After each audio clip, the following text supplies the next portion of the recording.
Hello, welcome everyone to Story Trading. We got a special event here. We got Kubient over here, ticker symbol KBNT, the CEO Paul Rockford and CFO Josh Wells here with us.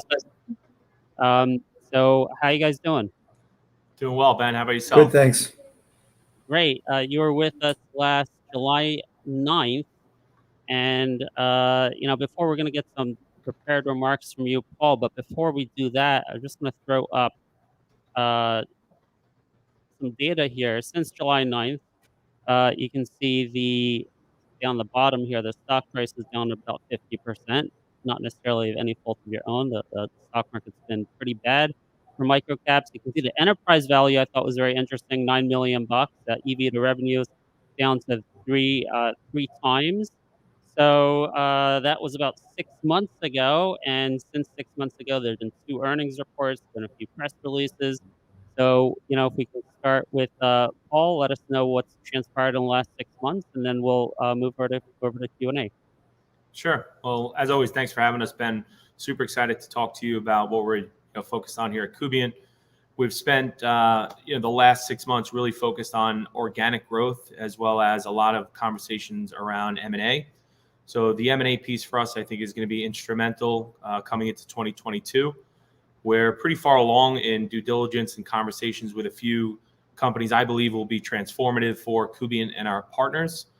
So, the big focus for us is we've created what we believe is very disruptive technology that introduces efficiency and preventing fraud for both publishers and advertisers. Now we're both going to grow this business organically by hiring sales, business development, engineering talent, as well as looking for strategic acquisitions that can add huge scale on both the supply and the demand side, along with some interesting pieces of technology that some of our advertising partners have been looking for. Okay, sounds good. So can you tell us how, revenue has been trending the last couple of quarters? I see that. Actually, let me show you up on my screen over here. I had this chart. This is the 12-month trailing revenue, which is good. It's trending up. So if you can give us some color behind that and give our audience a little bit of expectation of, what this means for the company, where it's coming from. Is it going to be sustainable, recurring? Where's it going from here?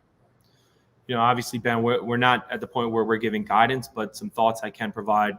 We're out there for almost a year and a half now telling brands and publishers why fraud is such a big problem to be solved, why the lack of efficiency in our industry is so troubling.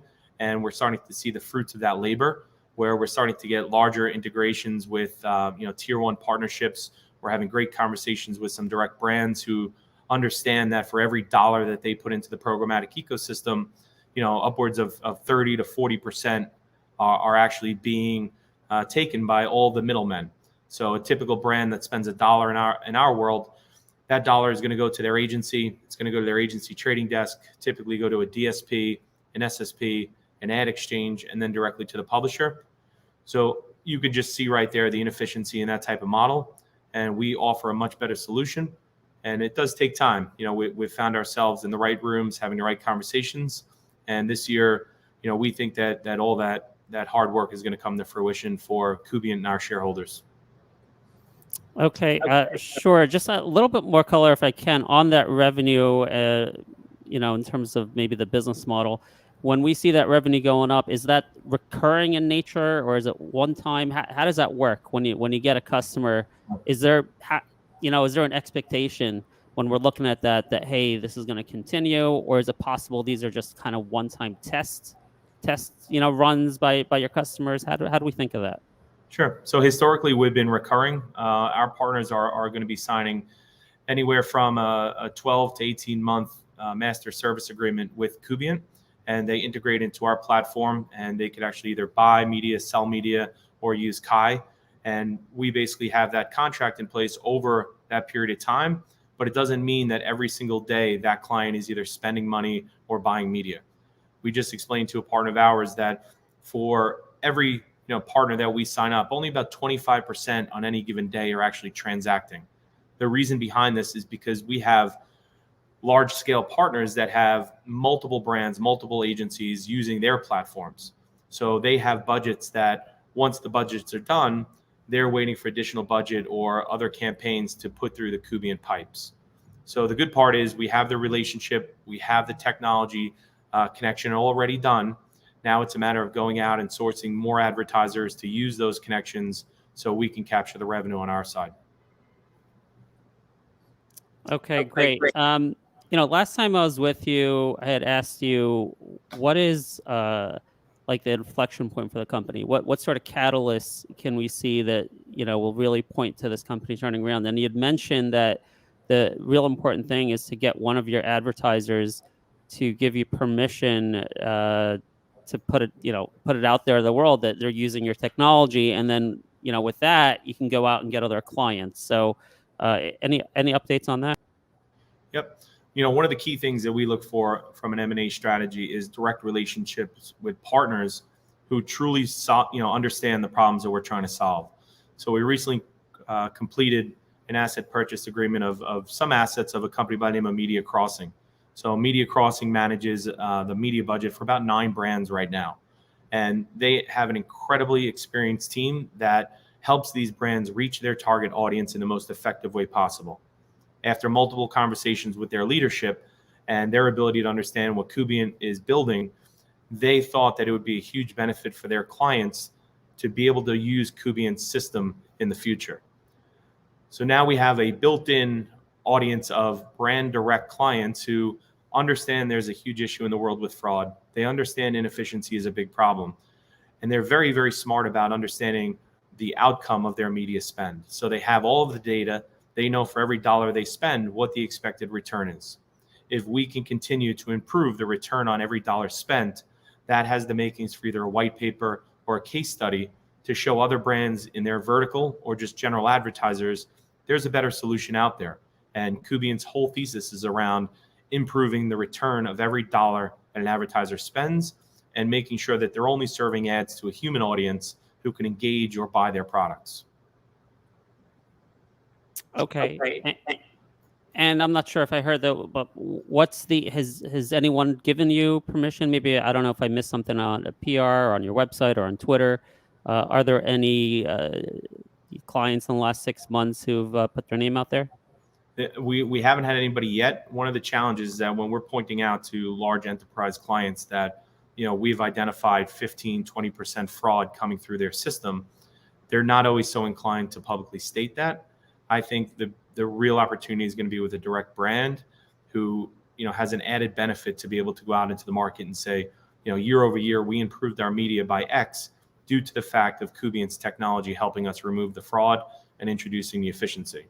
So we have the partners that we're helping. We have the data. It's not always easy for them to kind of sign the release for us to put out publicly that they're being victimized.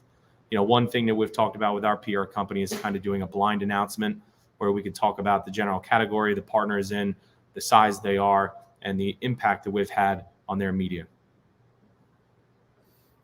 Okay. Going to take a little pause here to let people know. I have a few more questions, but if you're out there in the audience on YouTube chat and you'd like your question to be asked, we're trying something new here. You got to do that with a super chat. There's no minimum, but you got to hit that dollar symbol there and donate a little bit of money to Story Trading in order to get your question asked. So you can go ahead and do that now. I do have a few more topics I wanted to get to, Paul. You know what? Let's talk first about the cash and the M&A. So 6 months ago, there was 32 million cash on the books, and I'm not sure what the latest reported was. And at the time you talked about acquisitions, I saw in the most recent earnings report, it looked like there were multiple LOIs that were out there, and then you subsequently completed one deal. Is that a good summary of what's going on, and where are you at now? What's the latest reported cash position, and are you still looking at some deals? Sure. So before I let Josh jump in on the cash position, just to clarify, the M&A conversation initially was not, well, when we announced that we had the LOI signed, one of those companies was not Media Crossing. I had met Michael, and I've known Michael in the industry, the president of Media Crossing, and when they were doing the process of seeing if there was interested in the market, we had spoken at length about what would it mean for us to have this amazing demand side team, to have the capabilities to manage direct brand budgets, and also the revenue and the partnerships that come with that. So we are still in due diligence with other M&A potential candidates, and they lean a little bit more on the supply side right now. So for us, it's how do we get a bigger footprint in the CTV space? How do we get the partnerships that come with that? And also, the scale, because typically you're going to see a CTV impression sell for 2 to 3 times what a desktop or a mobile impression would sell for. And with that, I'll leave it to Josh to comment on the cash position. Thanks, Paul. Yeah, our latest 10Q includes, which was as of September 30, 2021, discloses a cash balance of $28.7 million, give or take. Sorry. Okay. 28.7 million. And how about the, last time you told us the burn was about 1.5 million a quarter? Has that changed? So the burn, obviously, as our company continues to scale particularly in terms of headcount, our burn does naturally increase. And specifically, through November 30th, I would say our burn, and I say specifically November 30th because that was the day that we closed on the Media Crossing acquisition. We're still closing December books, which we're finalizing the close of December books, which includes 1 month of Media Crossing costs. So as of November 30, our burn is probably closer to the $750,000 a month range. And when we think about Media Crossing would probably add around $100,000 to $150,000 a month in cash burn. However, Media Crossing is more or less operating at an EBITDA positive level already. So the incremental cash burn is not something that we're too concerned about. Okay. All right. Great. I'll have to run some numbers later, do some math. That's a good information there. Wanted to touch on another topic that Josh, stick around here, that you may want to comment on. Hold on, I'm trying to get a better layout here, but I want to talk about market conditions. As you know, the interest rates are rising and are expected to, and that has not been very good for microcap companies, for unprofitable companies, anything seen as a risk asset, or any company that's not profitable yet that may have to raise money in the future. It's a really bad environment for that. So I wanted to know if you guys, as an organization, have given some thought to that, and if you're planning for that longer term. It's a great question, Ben. And as the largest shareholder in the company, one of the biggest concerns I'm always aware of is dilution for myself and other shareholders. So when we think about the capital we have, we always want to make sure we have a very, very comfortable runway to get to profitability, and not worry about having to go back to the markets and be forced to raise more money.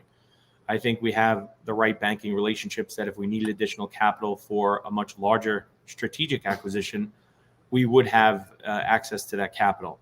So, I think over the next year, we're not looking to go back to the market, but that's not to say, things can change pretty quickly with market conditions. And, we're getting introduced to new companies and potential acquisitions almost weekly.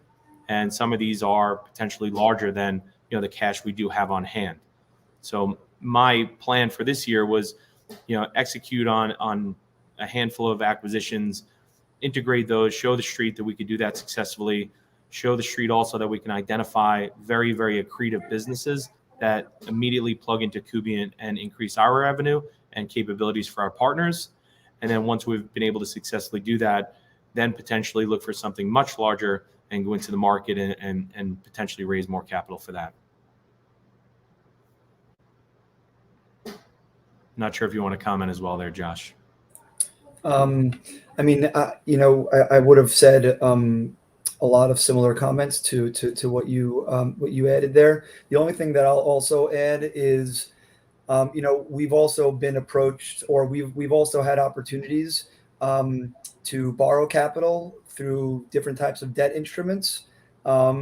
So, anytime we have an opportunity where we can't fund it from our current operating cash balance, we consider any and all avenues of bringing in cash, whether that's through an equity raise or through debt or something in between.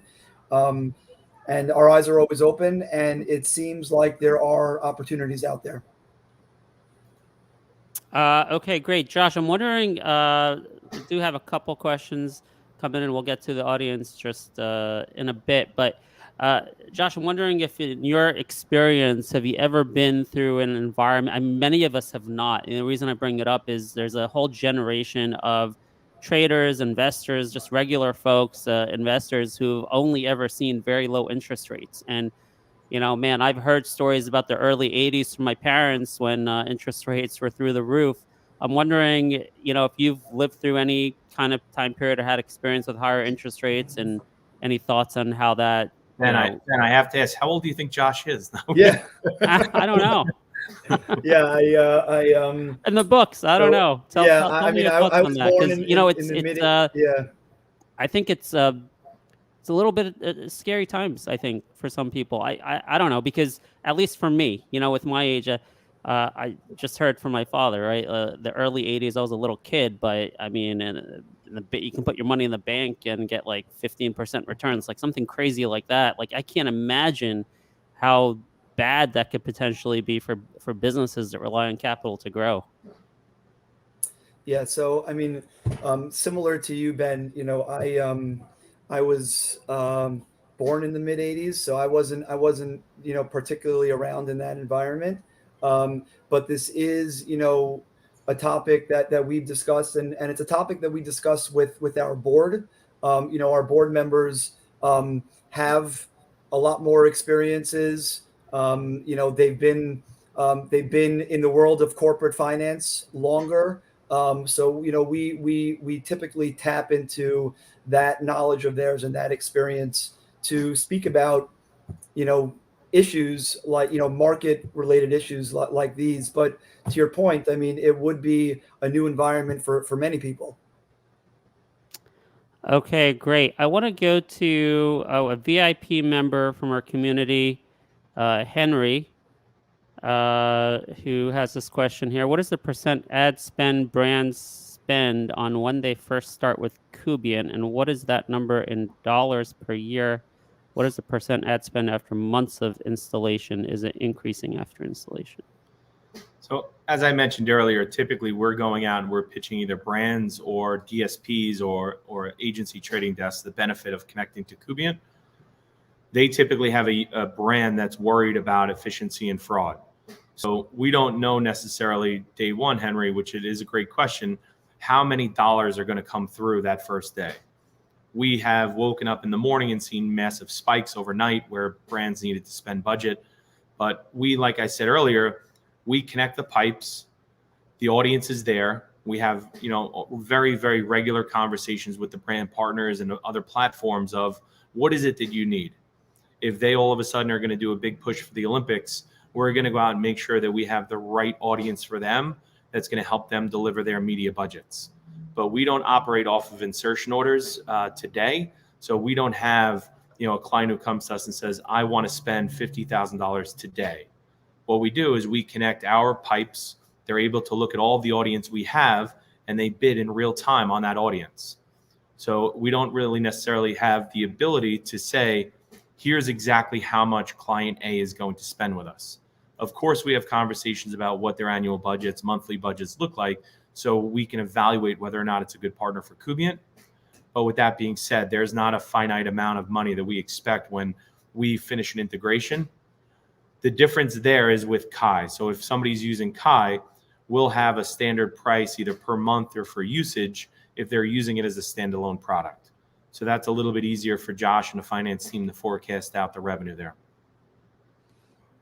Okay, great. Let's see what we got here. Just want to quick thank you from Michael for the super chats he's given us. Now, if you have a question, you got to do it as a super chat. Put in some a tip there for the story trading community so we can ask your question. Henry, we got another question from Henry. He's a VIP member. Who we collaborate with in the story trading community, so he gets his questions up there in priority. Henry, a second question: what kind of revenue would we expect from 30 paying KIA customers per year? Does that number increase per year, or roughly what % increase historically? Sure. So when a partner uses Kai, we're typically going to offer them a package of how many impressions we're going to scan using our technology. That will dictate the price that we're charging them on a recurring monthly basis.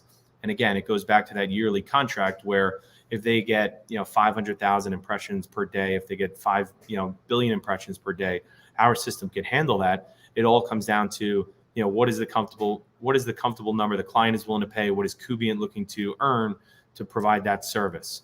It doesn't necessarily increase or decrease per year. What happens is the amount of traffic through Kai will fluctuate based upon the brand's spending habits. So you'll have certain clients who have very large spending patterns around the holiday season. You have now tax and weight loss is very big right now. We're seeing a lot of Weight Watcher ads, tax act ads, H&R Block, etc. So we do see some seasonality, but it's getting a lot more predictable for Josh and the finance team, luckily, based upon historical data that we have from these partners.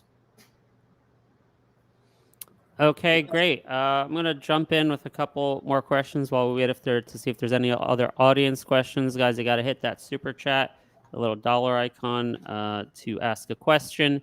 So, Paul, if you could tell us, let's see, next 2 quarters, let's say, are there any significant catalysts that we should be on the lookout for? I think the amount of partnerships that we have in the pipeline is very exciting for us, and also the size of the partners. And there's also, like I said earlier, some strategic M&A that we're eventually going to get to a point in our due diligence where we have a go or no go decision based upon the due diligence that we find. I think we have a very, very solid partner in Lake Street Capital Markets who's helping us with that process. So I would say it's a partnership announcement, revenue growth, as well as potential M&A activity would be the 3 things I would look out for. Perfect. Thank you. All right. We got a couple super chats here. So, Michael, we recently saw Paul's name associated with a new SPAC with 2 board members. Is the SPAC associated with Kubient in any way? Was it related to the Lake Street, or was it always planned from the IPO? Well, actually, that has, I'm a board member in multiple places. One is the Coupon Bureau. Another is with Signal Hill Acquisition Corp. So I lend time once a month to basically help. Because I've taken a company public, it is some strategic advice that I can give and introductions on the legal, auditing, accounting side of the world. But it has nothing to do with Kubient, but it's just a board seat that I do hold. Okay, great. We got a question here from Thomas. 2022 key objectives. How have the Advisio acquisition and Verve partnership integration been going? Just reading that question, I think the key objectives is organic growth internally, taking our current partners that we already have and increasing the revenue out of those partnerships. The Advisio acquisition was very good for us because it also brought in direct demand dollars, direct brand dollars, because then once we have that direct brand dollar, we can go out and attract direct publishers with those dollars. The Verve partnership is going well. It offers us both supply and demand. And also we're using Kai in between. So we're able to show Verve all of that data, what we're doing in the marketplace to help clean up all the fraud. And, it's been going very well so far. We expect that relationship to continue through the end of this year.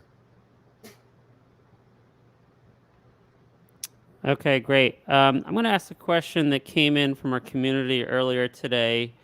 It was something along the lines of, with your, I know you had a press release about your ad fraud toolkit that was able to see some fraud decreasing or something. But with your tools, are you able to kind of identify where the fraud is happening and approach, certain advertisers and say, hey, you're based on our data, you're a victim of fraud, or you should really That's one of our best, Ben, that's one of our best sales and business development tools, to be able to look into our system and see all of the data and say, okay, you're a Fortune 100 brand.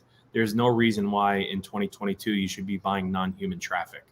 We're able to package that data up into a very, very concise report, send it to the brand for their understanding, And we also offer them the opportunity to get on a call with our data science team and our fraud team to really dig through the findings, because we name names. We're one of the only companies in the industry who show them, here's where you're buying the fraud. Here's exactly how it's happening. And here's how much money it's costing you. So I think it's one of the more powerful things that we offer our partners, where other companies will basically give you a one-page PDF and say, you were a victim of X amount of fraud this month. Use this to try and go get your money back. That's great. Good answer. I think we only have a couple minutes left. So if you have any last questions from the audience, go ahead and put that super chat in. I'm a little bit fixated on what I asked you before, Josh. So I just want to, or maybe Paul, you could answer it, because I know the fear of retail investors, right? We're here to get the message out to retail investors. A lot of retail investors who are interested in what you guys are doing, but the number one fear of retail investors is they're going to be blindsided with some sort of offering on bad terms with warrants, out of the blue, and the stock crashes 50%, and I was just running those numbers you told me before, Josh, and I think you're okay. I don't know. It looks like with the new numbers, you have like a 2-year runway. Is that about right? And are there any kind of assurances you can give our audience to say, hey, in this potential bad market environment that's going to be coming up in the next year or two, we're not going to be caught, in a bad situation having to do a bad raise? Happy to jump in here, Josh, just to add a few comments before you Sure. do. Again, going back, Ben, where all of the employees are equity holders in Kubient. We haven't had a employee, sell his position. We haven't had anybody sell the stock. We've only had insider buying in the stock. We've had employees and board members buy the stock. So for us, we are hopefully showing our investors a tremendous amount of confidence of what we're building here. Regardless of the financial conditions of the world, digital advertising will only continue to grow. And we're solving a very key problem. So there will be a decision at some point, if an acquisition potentially falls into our lap, around, do we need more capital? But I can assure everybody, as the largest shareholder, it won't be a decision that's made very lightly. We will try to figure out the way to do it with the most upside for our investors, and rely on, like Josh mentioned earlier, our board of directors and our advisors for the best path forward to execute on that plan. I'm sorry, Josh, I think you wanted to say something. Yeah, Josh? No, the only thing that I would add is, what many people may hear in the microcap space and in the young company world. You always want to have at least 18 months runway. So given our current cash balance and our current cash burn, we are not. I don't know if the word concerned is the right word, but we're not worried per se. We feel that we have adequate cash on hand. And the reality is that, Paul and myself and the rest of the team, we're really focused on executing, our business plan and the various areas that, we've been discussing for the past half hour. And to Paul's point, digital advertising will always remain digital advertising. So we feel really strongly that if we could execute, the stock price will rise commensurately, and when that does, we will have access to capital in the market. So we're focused. We have our head down, focused on executing, and we think the rest will fall into place behind it. Great, thank you for that, Josh. We got a couple additional super chats coming in from Funky Finance. Hi, Paul. Mithak, I don't know how to pronounce that. Mithak Capital have been buying heavily for their fund recently, and I believe their directors also bought on a personal level. Have you met with them before? When did he last speak? Sure. So just to give you a little background, number one, hi, Funky Finance. Good to see you again. We have had conversations with them, and it's a significant fund out of Saudi Arabia that knows the ad tech space very, very well. You'll notice they're also a very large shareholder in Tremor International. And, we've had some good conversations about the differentiators, about the industry. And we have a very good relationship with them, and we hope to continue that. Okay, thank you. We got another question from Michael. Are we still thinking analysts' revenue expectations are on track? Are there analysts covering this? I haven't checked, but for 2022. There are analysts. There's one analyst covering us, Jack Van Arde from Maxim. But again, we haven't been offering any guidance, and we would be remiss to comment on that directly. Got it. Okay. I don't see any other questions. So you want to give us some closing thoughts? Sure. Number one, obviously, thank you to Ben. We love coming on, story trading. We also just want to thank our shareholders, by, believing in us and investing with us to execute on our roadmap. We came out of 2021 with a tremendous amount of uncertainty with COVID, but with the addition of a few key executives and partnerships, the entire team, including myself and Josh, are just, really energized for 2022 and executing on our roadmap and returning value to our shareholders. Great. Thank you so much. Any final words from you, Josh? Nope. No one closes like Paul. All right, guys. Well, listen, good luck. We'll be monitoring your progress in the coming quarters, and we hope to have you back on in the future. Thank you Thanks so much, Ben. Have a good one. Thanks, Ben. All right, Take care. Bye-bye. And everyone, please share this link on social media. We'll see you next time.